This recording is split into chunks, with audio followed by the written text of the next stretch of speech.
नमस्ते प्रणाम, हम आप सबके छोट भाई गीतकार MP यादव।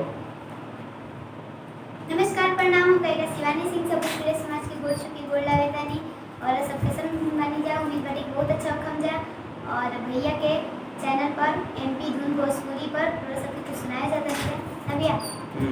अच्छा लगे तो प्लीज़ चैनल के सब्सक्राइब करें और वीडियो को लाइक अपनी जगह से शेयर करो। क्या सुनेंगे? गाओ तुम सब। समाजी गीत गाओ। कि सब को रखुनवा एगो हीरे हौवे, सब को रखुनवा एगो हीरे हौवे, धरमवा अलगा अलगा बा, करमवा अलगा अलगा बा।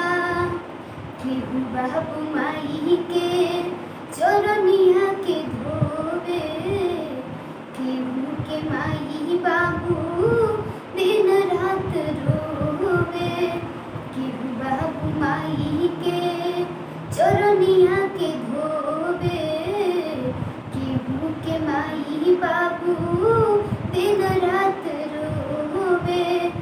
माई का ममता एगो हीरे हौवे,